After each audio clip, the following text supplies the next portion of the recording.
Hello, hello, hello, everybody, and welcome to our lesson today. Today, we're talking about describing people, different words that we can use to describe different types of people. And I think it'll be really useful. So let's get started. There are probably a lot of words that you already know that you can use to describe different types of people.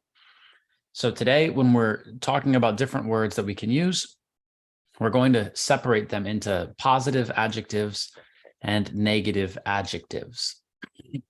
An adjective is a word that describes a noun. A noun is a person, a place, a thing. And adjectives give us more information about nouns. So one type of noun is a person. That's what we're going to talk about today. There are simple adjectives we can use like good, bad, hot, cold, black, white, right? These are adjectives that we might use. But there are a lot of more interesting adjectives that we can use to talk about the qualities or the characteristics of a person. So first, let's talk about some of the usual adjectives that people use. One of my favorites is the word nice. And a lot of people make mistakes with this or aren't sure how to use this word, but let me explain that to you right now. Today, in English today, when we say that someone is nice, that means that they are kind. They're a good person. They're friendly. They're polite. So when we say Susie is really nice, this means that she's kind. She has good character. That's what it says about her. Good character, nice. She's friendly, she's kind. In the past, in English, nice meant something different. At the time of Shakespeare, when Shakespeare was writing his plays and his work, the word nice in the past, it meant stupid. Today, it does not mean that. So the meaning of different words can change over time. And today, the word nice means something very good about a person. Sometimes people are confused how to use the word nice because we sometimes say nice about objects, about things. For example, I might say, John has a nice car. And when I say John has a nice car, this means he has a good car. Maybe it's expensive. Maybe it looks very good. Right? So when we say nice about a thing, it looks good. But when we say nice about a person, it doesn't mean that they look good. This is not about how they look. This is about their character, about the person, that they have a good personality, they are kind. Okay? So this is one of the words that I always see people make mistakes with. In American English, we might also say, what should I wear to the party? Wear a nice shirt. In American English, we might say, wear a nice shirt. And this means a professional shirt, a formal shirt. So this means a shirt that looks good. But if we talk about a person, it's not about looking good. It's about being kind. John is a nice guy wearing a nice shirt. He's a good guy. He's a kind person. And he's wearing a good-looking shirt. So that's the word nice. But today we're going to talk about some things that are a little more advanced. So these are words that maybe you haven't heard before, or maybe you have. So the first word, oh, okay, I see a question. Vlad asks, can it be a nice situation? Yeah, you can have that was a nice situation to be in. It means a good situation. Pleasant. Another word that is like nice is pleasant. If we say Susie's a nice girl, it means that she's very pleasant. She's kind, she's friendly, positive, polite, these kinds of things. We might also use the word nice just as an exclamation, just one word that we say to talk about our emotions. We might just say, nice. Like my friend tells me, oh, Chris, I just bought a new house. And I can say, nice. That means cool, great. I'm excited for you. Oh, nice. Or it might not even be a big situation. Maybe my brother writes me a message, hey, I will be at your house in 10 minutes. Nice. Just, okay, I heard you. Cool. So nice can mean a lot of different things, but when we talk about a person, it means that they are kind. Okay, here's another word that we can use. This is the word perceptive. So now we're talking about some more advanced words that you can use. Perceptive. If a person is perceptive, what does that mean? This comes from the verb to perceive something. To perceive something. To perceive something means to notice this. It means to see it and understand it, for example. Right? So we have the noun perception. Perception. So for example, if we talk about business or marketing or sales, then we might say that people perceive a lot of value in this product. For let's say the iPhone, the Apple iPhone, it has a lot of perceived value. This means people see a lot of value. Perceived value. It doesn't mean that it has real value, right? It doesn't mean that that's real. It's just what people see or what people think. So it's like the idea that you take from something. This is perception. So how you perceive something might be different from how another person perceives something, how they see it, how they think about it, right? So if we say that a person is perceptive, this means that the person notices everything. They notice the small things. So for example, maybe you see me talking on this video and you say, Chris, I noticed that there's some words written back here. There's some words written behind you. And I can say, oh, yes, you're very perceptive. It means you notice the small thing. You notice the detail. Someone who is perceptive notices things. So they can see it, think about it, understand it. This is a perceptive person. They don't miss the details, right? Great. Okay. Another one that maybe you've heard this one before, or maybe not. We have the adjective open-minded. And the opposite of open-minded is closed-minded. Closed-minded, open-minded and closed-minded. And some English speakers might say wide-minded and narrow-minded. So open-minded or wide-minded, this means that you are open to new ideas.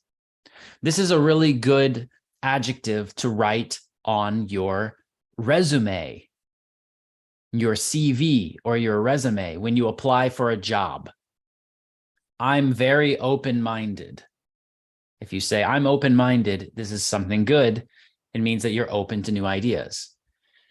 If somebody is closed-minded or narrow-minded, this means that they're not open to new ideas. They're not open to different ways of doing things. They're not open to other people's opinions. They see one thing and that's what they think. So open-minded is positive, closed-minded is negative. Great. Okay, let's talk about another one. This one is neurotic. Neurotic. This word is negative. This word is negative. This talks about a person who is always worried or stressed about something that maybe is not important. You probably know this kind of person. When you see them, they always look like they're worried about something, right?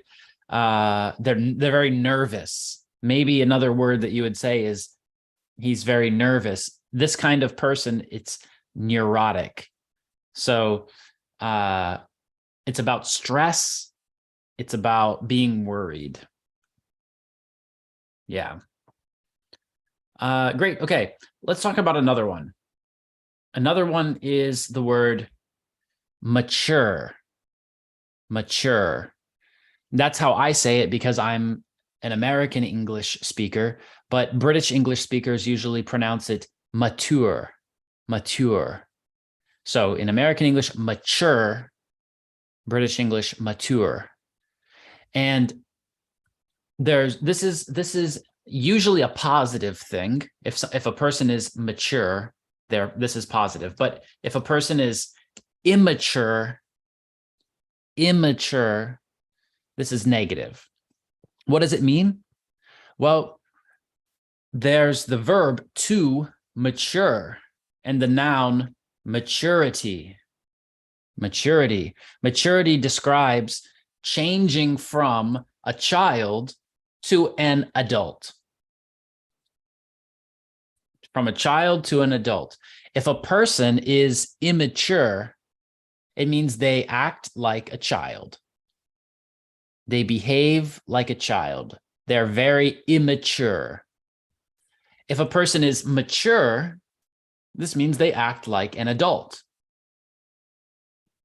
Right? So maybe you know a person who is an adult, but who behaves or acts like a child sometimes.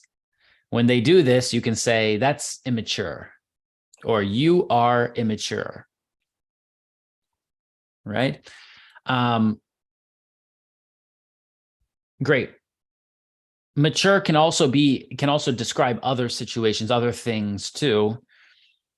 But when we talk about a person, it's about acting like a child, immature, or like an adult, mature. And we might say this about a child too. Oh, your 7-year-old son is so mature. This means that this 7-year-old child behaves like an adult, acts like an adult. Right? So this is like they're advanced or they have very good behavior for a child. You can say he's very mature. And sometimes people will say he's mature for his age. He's mature for his age. It means he acts like he is older than he is. Now, another interesting thing to think about when we're describing people is that sometimes we can just say that the person is this thing, right? Like we can say, John is so immature. When we use the verb to be like this in present simple, this tells us about a characteristic or a quality of the person that is permanent. It's always about them. So if I say John is very immature, this means he's always immature. He acts like a child always, or very frequently, very often. But there's another way that I might describe a person. I might instead use present continuous of the verb to be. What does this sound like? We can say, John is being immature. John is being immature. If we say John is being immature, this means that John is doing something that is immature now. It's temporary. It's not always, right? It's just he's doing that now. So there's a difference, right? If we say John is immature, this is about him always. But if we say John is being immature, this is about him right now in this situation. So we might tell someone, stop being immature. Stop being immature. This means stop doing that immature thing right now in this situation. Right? Great. So that's important because sometimes when we say a negative word, negative adjective, or negative characteristic, then we want to make sure that we don't say, you're a bad person. We can say, you're being a bad person. You're being a bad person. This means right now in this situation. Not always, but right now. Great. Okay. Another word that's useful and important to know. Inquisitive. Inquisitive. What do you think this means?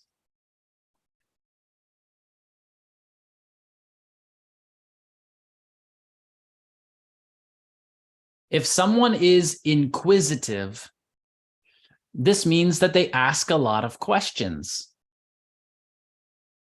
They ask a lot of questions. This is usually a positive thing. Yeah, Faisal, like curious. Yeah, like curious. So if someone is inquisitive, this means they ask a lot of questions. Usually this is a good thing. They want to find answers. They ask lots of questions. Yeah, we might describe a small child like this. Oh, she's very inquisitive. She's always asking, why do we do this? Or what is this thing? Great. All right. So there's a lot of these different words that we might use, and some of them are used more often than others. Here's another one that you might hear that's a little more advanced. Amicable. Amicable. If someone is amicable, it means they are friendly. Friendly, amicable. So we might say, for example, maybe you know two people who were married, but now they are getting divorced. They're not together. And sometimes that situation can be really bad, right? But sometimes that situation can be okay. People can stay friends and continue to communicate.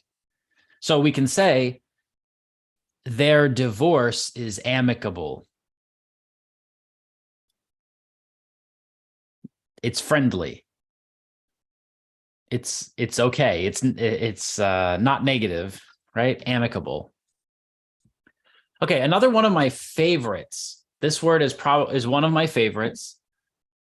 it's really difficult for some people to pronounce, and it's really difficult to use for some people, but I'm going to try to help you understand it today. This word is conscientious. Conscientious. And this comes from the noun conscience. Conscience. To have a conscience. To have a conscience. What is a conscience? Well, you know, in films or TV shows, sometimes the person is thinking, what should I do? What should I do? And then they show an angel on one shoulder and the devil on one shoulder, right? You probably have seen this in films or TV shows. There's like two voices, the good one and the bad one. And they're talking to them and they say, you need to wake up. You have to go to work. And the other voice says, just sleep. You don't need to go to work. Just stay home. Right? And so you've got these two voices talking to you. This is your conscience. This is your conscience. This is you thinking to yourself, talking to yourself about what is good and what is bad. And if a person does something very bad, and they don't feel bad about it, they just do something bad and it's okay for them, we can say, he has no conscience. He has no conscience. Right? It means that he doesn't feel bad when he does something bad to other people. He has no conscience. So a person who is conscientious, this is good. This is a good adjective, positive adjective. A person who is conscientious, they think about how their actions will affect other people. They think about how what they do will influence other people, right? So one easy example of this, for example, you're walking out of a building, you open the door. Do you look behind you to see if there's another person behind you? Right? Some people open the door and go out the door and just walk and don't care if someone's behind them.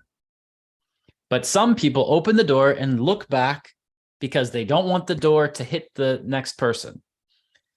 This person who looks back, they are conscientious. They're thinking about how their actions might influence or affect another person. So they're being conscientious when they do this. Yeah.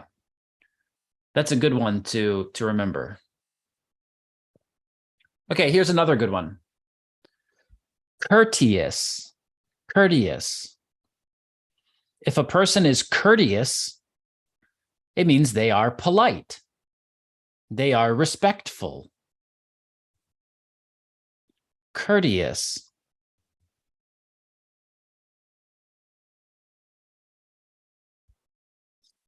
Yeah.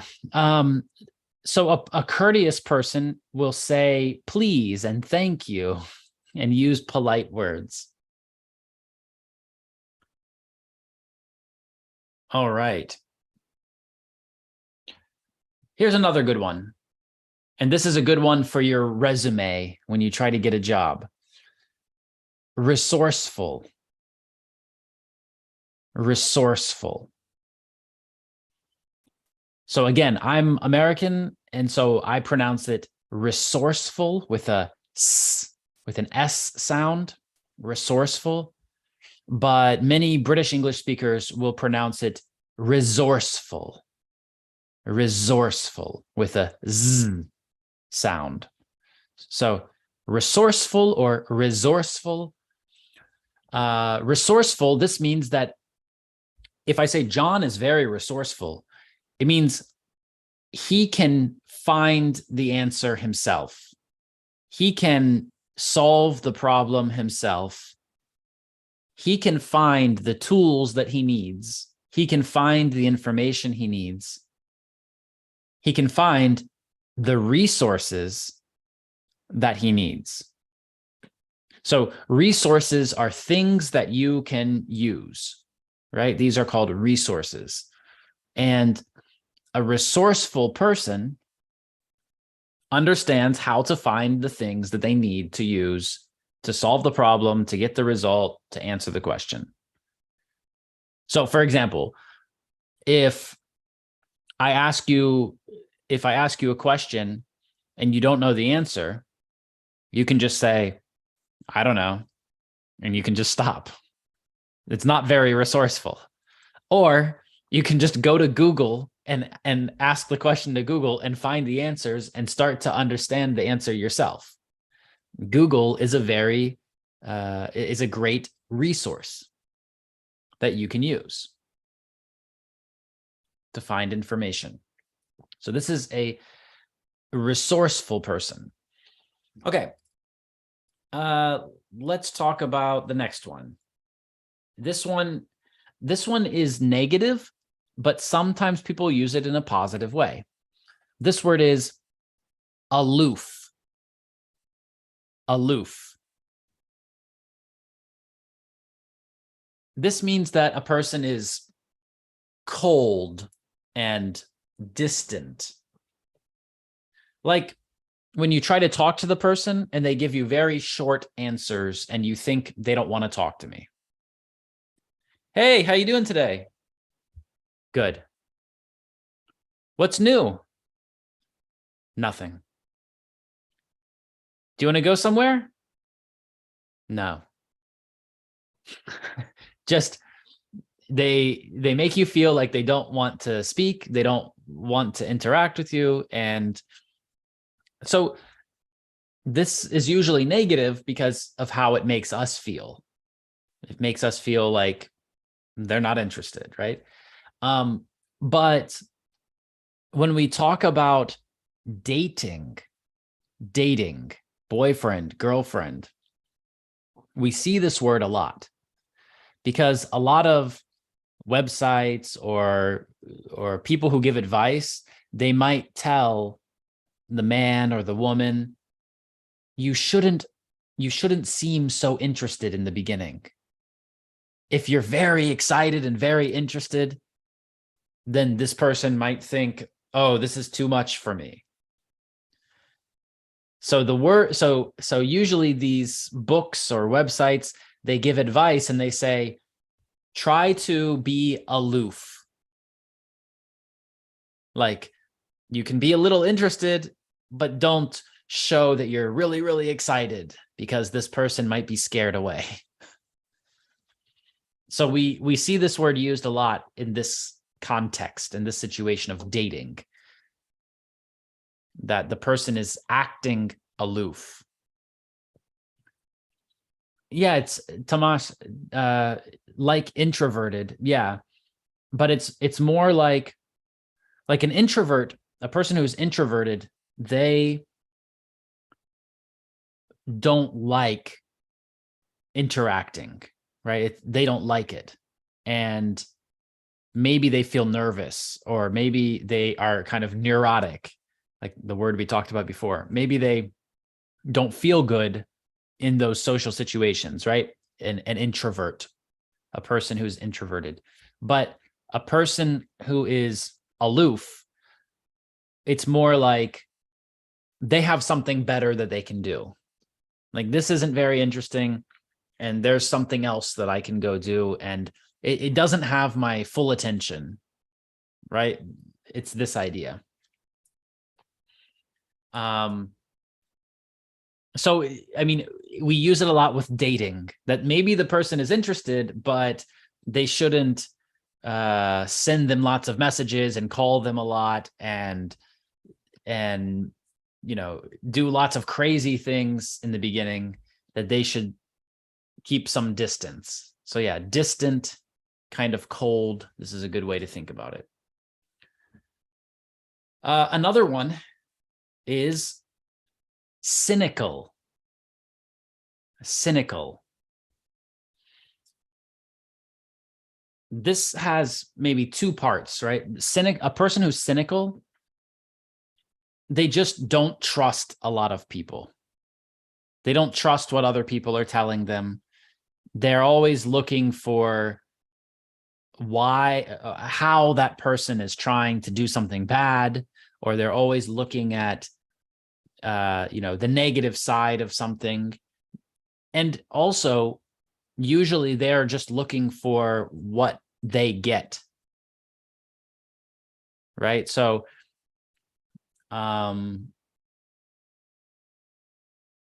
usually we say this word about a person who, like, maybe there's a situation and this person will describe the situation showing why it's not true, or it's bad, it's negative. And you can say to this person, oh, why are you being so cynical? I think maybe I'm a little cynical about Christmas. I don't like Christmas. So my wife wants to put up the tree, get lots of presents or gifts for people in our family. And I say, it's a waste of money. People don't need these things.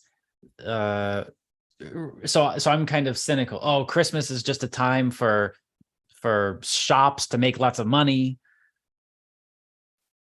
So this is like a cynical attitude, a cynical way to think about Christmas. Like, you're focusing on the negative things. Maybe they're true, but still, instead of accepting the whole experience, focusing on those small problems and some kind of not trusting the process, not trusting the situation. Yeah. Great. Okay, here's another one. Fussy. Fussy. We use this one about children a lot, and this is negative also. Sometimes children are in a bad mood and maybe they cry or they scream or they argue. This is fussy, to be fussy, like to be to make lots of noises like crying or screaming, and to not do what you're supposed to do. And it's from the verb to fuss, which is like the same thing. Like when a child maybe screams or yells or cries or argues, they're not doing the thing that they're supposed to do. You probably have seen a situation when a child is like, I don't want to do that. I don't want to put my shoes on. I don't want to eat my dinner. They are fussing. They are being fussy. There's also a phrase, to make a fuss about something. To make a fuss about something. This means to complain, to argue, to say that you don't like something. So for example, maybe you go to a shop and you give them $10 and they need to give you back $3, but they don't have $3 in the cash register. They say, oh, sorry, I don't have the money to give back to you right now. Can you wait 5 minutes? And when the next person pays, I will give you your money back, right? Maybe you've been in this situation before. So what can you do in this situation? You can say, okay, and go wait, or you can make a fuss. You can make a fuss about it. This means make a problem about it, basically, right? You can say, oh, you need to give me my money right now. I paid you. You owe me $2 and I don't want to wait. You should do it now. You should be ready. I'm making a fuss about this situation. So usually we use the word fussy about a child, but this is what it means to make a fuss, right? Great. Oh, this next one is one of my favorites. Obnoxious. This word is obnoxious. This is about a person who is very unpleasant, not nice, and maybe they're very, and usually they're very loud. Maybe it's also about a person telling jokes, and these jokes are not appropriate. They're not correct for this situation. And so they're unpleasant. They're not nice to be around. And so you can also use this about a child. Like the child is just screaming and screaming and screaming. You can say that they are obnoxious or they're being obnoxious. Like it's so much sound. It's not nice to be around them right now. Right. Maybe you've been with a person who just keeps telling jokes. Like they can't be serious at all. They joke and joke and joke, and the jokes aren't good. You can say, you're obnoxious. It basically means what you are doing is not nice. It's not pleasant. It's not fun. You need to stop. Right? So they're doing something that's unpleasant, and people don't want to be around that. This is obnoxious. Maybe you know a comedian, a person who tells jokes. Maybe you've seen a TV show or been to a comedy show, and maybe you think that person is obnoxious. The things that they say aren't nice, and you don't want to be around it. Okay, great. Here's another good one. Stingy. Stingy. If a person is stingy, this means that they do not share their money. They don't share their money, or maybe they don't spend money, or they don't share things with other people. I have it. You can't have it. It's mine. That's it. So another word that we might use is greedy. Greedy. This is similar to stingy. And some English speakers, British English speakers might also use the word mean. Maybe you have seen this word in your English textbooks before. In American English, we don't use the word mean to mean that somebody is stingy or greedy. But in some old English textbooks, they use this word mean. So a person who doesn't share their money. The opposite of this is generous. Generous. A generous person shares things, shares money, buys gifts for people. A stingy person, a greedy person, doesn't do this.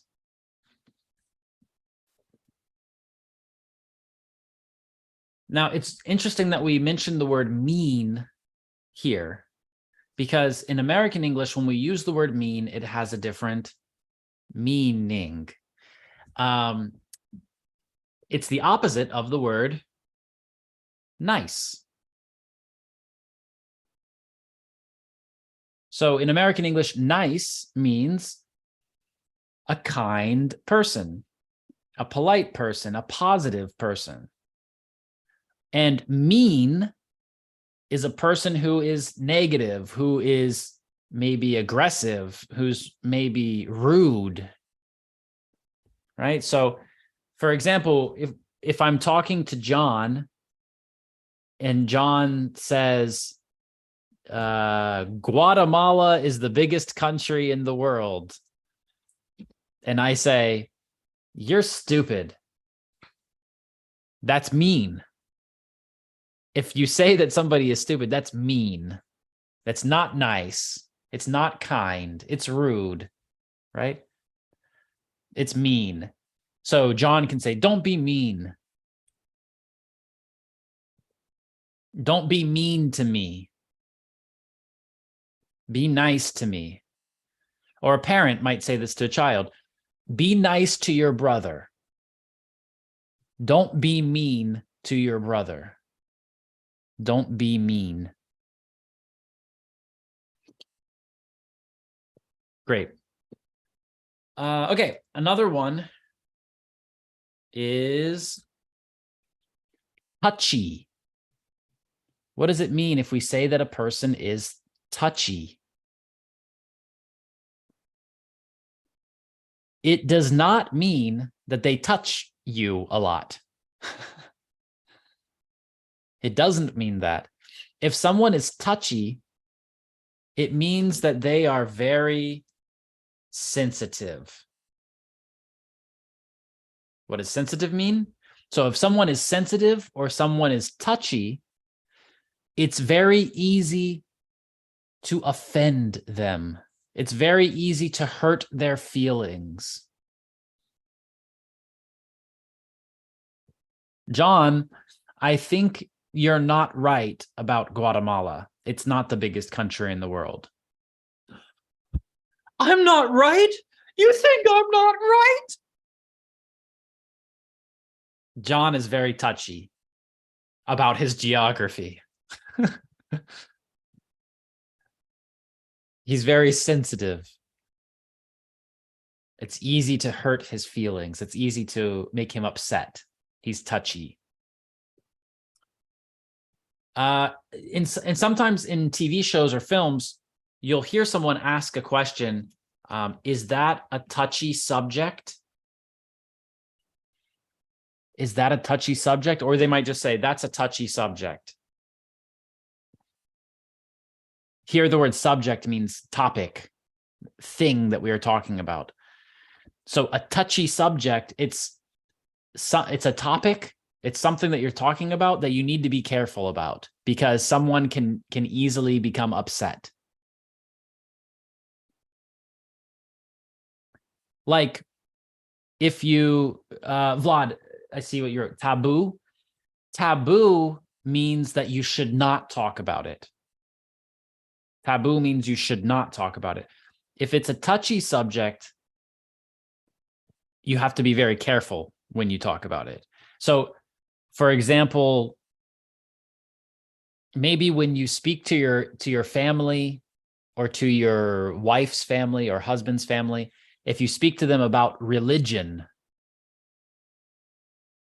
this can be a touchy subject. You have to be careful what you say because someone can easily become upset. A taboo subject, a taboo topic might be more like sex. Like you shouldn't talk about this. Especially if you're talking to your wife's parents or husband's parents, probably this is a taboo topic, right? It means if you talk about it, people will think that you're doing something that's not right. But if it's a touchy subject, it just means you have to be very, very careful. Yeah. Great. So these are a lot of different words that we might use to describe a person. Okay, here's another good one. Narcissistic. Narcissistic. Narcissistic. Maybe you have a word similar to this in your language because this word comes from Greek and it's about a man in Greek mythology, Narcissus, I think his name was. the story of this man is he looked into the water and he saw himself. He saw his reflection in the water and he fell in love with himself. And he couldn't stop looking at himself. Right? This is the story from Greek mythology. And so if someone is narcissistic, we can call them a narcissist. If someone is a narcissist, this means they are very selfish. They only think about themselves and they only care about how they look. They only care about themselves, basically. Another word that we might use that's very similar is the word vain. Vain. So narcissistic is more about being selfish. It's all about you. But if a person is vain, they are focused on how things look. They're focused on the outside things like beauty, money, expensive car, these kinds of, if a person thinks that these are the most important things, then we can say that they are vain. And so the classic example that most people use is the girl who looks in the mirror at herself all day. That everywhere she goes, she's looking in the mirror and has to always think about how she looks, basically, right? So, but vain. So the adjective is vain. We can say she is vain. The noun is vanity. This idea of only caring about how you look or money. So vanity can be about beauty, but vanity can also be about money. For example, John says, Chris, do you want to come to my house tomorrow? And I say, I don't want to be around you, John. You don't have enough money. I can't be friends with you because you don't have enough money. This person is vain. Now, we shouldn't confuse this with another phrase, because this is just the adjective vain, to be vain. You can say he is vain or she is vain. But there's another phrase in English that we can use, in vain.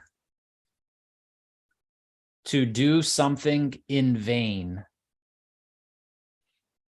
And what this means is to do something with no result.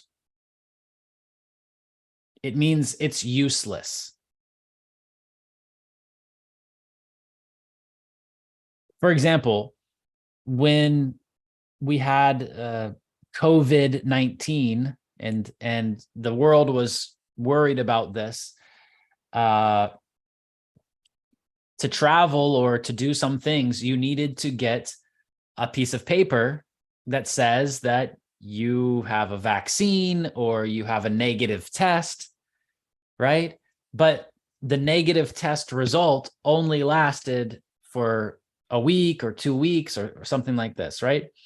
So maybe I went to the doctor and I got a test, but the test expired, it finished before I could travel. So it was all in vain. I got the test in vain. I did it with no result. I did it and I got nothing for it.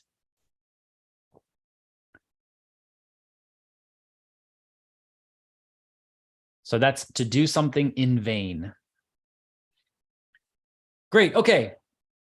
So maybe you have some questions, maybe about adjectives to describe people, or maybe questions about something else in English. So right now I want to open our lesson up to you, everybody who's here with me on the call. And if you have questions, you can write them in the chat, or you can click on the raise hand button and you can ask your questions.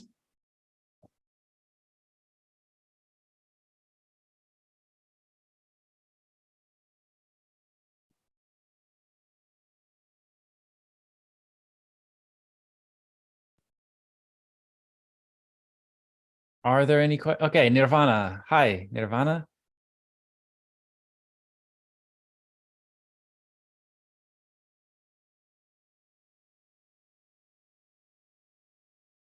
Are you there, Nirvana? Hi. Hello, can you hear me? Yeah, I hear you. Okay. What's the difference between idiom and expression? An idiom and an expression. Good question. An idiom is a type of expression. So expression is something bigger. An idiom is one type. An expression is just something that people say. It's just something that people say. So remember earlier I said, nice. My friend says, oh, I just bought a new house. Nice. Hey, I'll be at your house in 10 minutes. Nice. So nice is an expression. It's something that people say. An idiom is a special type of expression.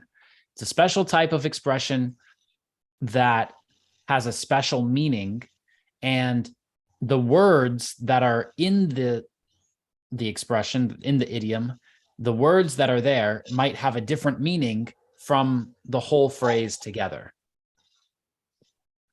So this is an idiom. Like if we say, it's raining cats and dogs. This means it's raining very heavily. There's lots of rain. It's raining cats and dogs, right? So it's raining, cats, dogs. We know all those words, but this phrase is not about cats or dogs, right? This is an idiom. Is that clear? And when I use over here, here, over there, there. Great question. So here and there are a special type of word that are relative, that depend on the person who's speaking and the person we're speaking to, right? So when I say here, I'm talking about Florida in the United States. But when you say here, you're talking about Brazil. So it depends where you are and who is speaking. And when you talk to me one-on-one and you say there, then I think you're talking about Florida. And when I say there to you, you think I'm talking about Brazil.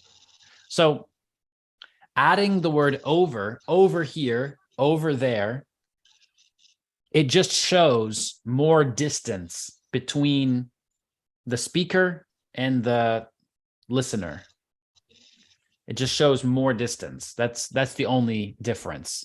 So really you can use them in the same situations, and the word over just shows that the speaker thinks that it's a bigger distance, basically. How I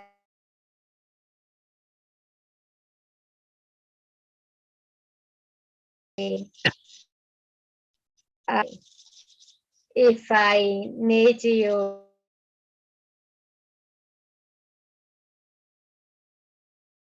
over there or just there. Sorry, your connection stopped in the middle of your question. Can you say it again?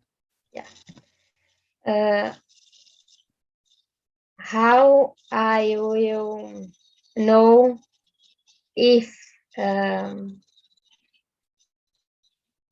if is for me use over there or there, just there.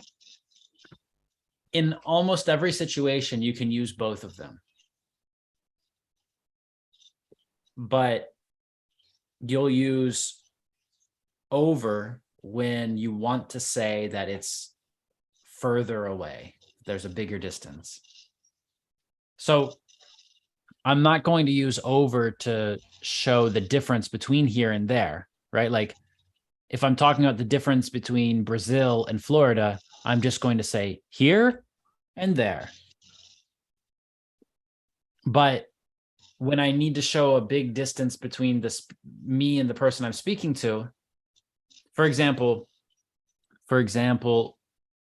I go to the movie theater, to the cinema. I walk in first and I sit in a seat. And next, my friend comes in and my friend is looking for me. Where is Chris? Where is he? There's lots of people. And I can say, over here. Over here. Okay. So I can say here. I'm here. I can say that too. But if I say over here, it over just shows that there's some distance between us. Okay, thank you. Thank you. So I see a couple other questions here in the chat. Tomasz asked, are good looking and do good looking and handsome have the same meaning? Good question. So we were talking about adjectives to describe people today, and adjectives about how a person looks are important too. So let's talk about them. Basically, we have one very negative word that we can use to talk about how people look. That's ugly, right? Ugly.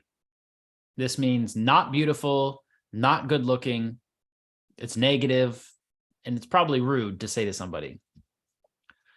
The next word that we might use is plain. Plain means nothing special. And if you say that how somebody looks is nothing special, that's kind of a negative thing too, right? So it doesn't mean that they look bad. It just means that nothing special. Plain. Then we have a lot of positive words that we can say about how somebody looks. When we talk about how somebody looks, we're talking about their appearance, right? How they appear, how they look, their appearance, their physical appearance. So good looking is just a big, right? It can be anything. It doesn't mean that they're beautiful. It just means that they're not bad looking. They're good looking. It's a good word to use, good looking, because it's not too strong, right? Like if you say you're beautiful, that's kind of strong. Another word that we might use, is pretty. Pretty. Pretty. This means good looking, but we usually say this word about women, about girls, not about men. For men, we usually use handsome. Handsome. Pretty for girls, handsome for men. And so are handsome and good looking the same? Yeah. Handsome also means good looking. If a person is handsome, they are also good looking. But I think pretty and handsome are a little bit stronger than just good looking. Another way to say good looking is we might say attractive. Attractive. She's attractive. She's good looking.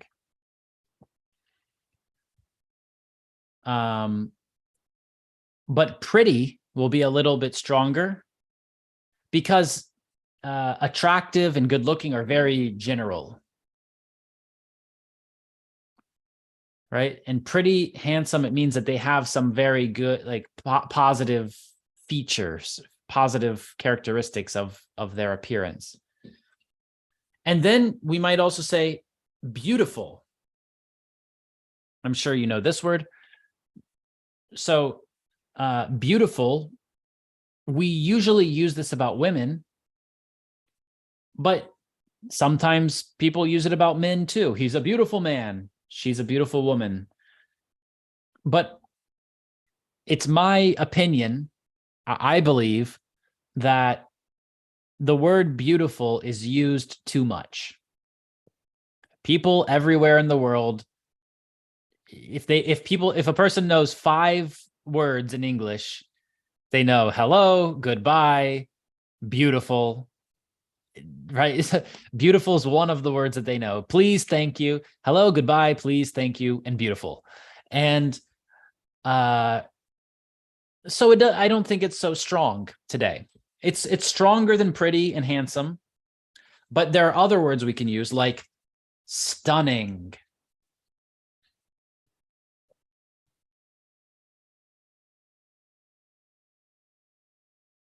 Like stunning. Stunning is a great one. Gorgeous. Gorgeous. I think it's better to say gorgeous than to say beautiful. I mean, it's stronger. It's definitely stronger. Gorgeous. She's gorgeous.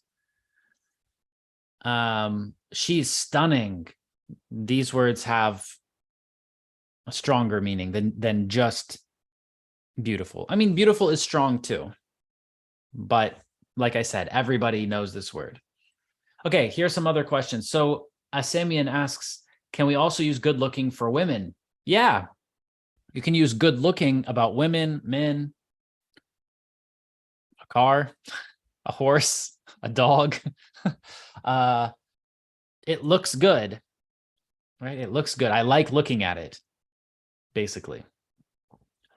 And that's really, yeah, like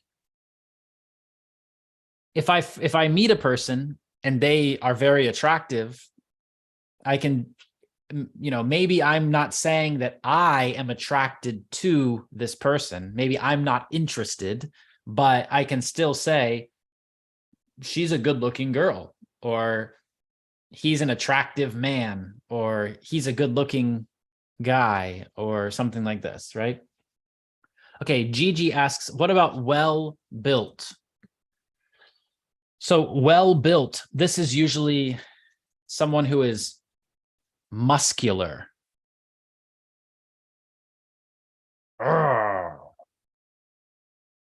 Not me. So a person who's well built has big muscles, maybe. Not, it doesn't have to be really big, right? But the shape of their body, they are fit. They are in shape. And well built, we usually use this word about men with muscles. But you can say it about a woman too. She's well built. It's like the proportions of the body. We can say the hourglass figure. Like, so today we usually wear a watch to tell the time, or we use our phones. But in the past, you had this thing with sand that, right, to count the time, and then you turn it and the sand falls down. So this is called an hourglass. An hourglass. And so we have this phrase, hourglass figure, like this shape, right? Yeah. So a person who exercises a lot, who maybe lifts weights, they might be well built or muscular. They might be fit or in shape. And then a person who doesn't do that stuff, like me, is out of shape. Out of shape. Yeah. In shape, out of shape. And then the joke, of course, is like John says, Chris, you're so out of shape. And I say, round is a shape. A circle is a shape.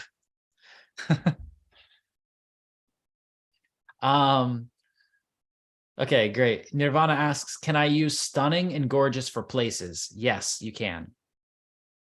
You can, yeah. You can say, Prague is a gorgeous city. I would probably use beautiful about a city if I were speaking. I only use gorgeous about women, and not many, because it's a very strong word. But women might use the word gorgeous about other women. Not usually. I guess they can use it about a man too. He has to be very, very good looking to be gorgeous, right? But also women might use it about some kinds of clothes, like your friend is getting married and she tried on the wedding dress for the first time. And you look at her and you say, wow, you are gorgeous. Or you look gorgeous. Or that dress is gorgeous. So it's like very beautiful. All right. Thank you so much for all your questions. I know that today's lesson was mostly about vocabulary, so I hope some of the words we talked about today will be useful, and I hope you wrote some of them down. And I will see everybody next time. Have a great day.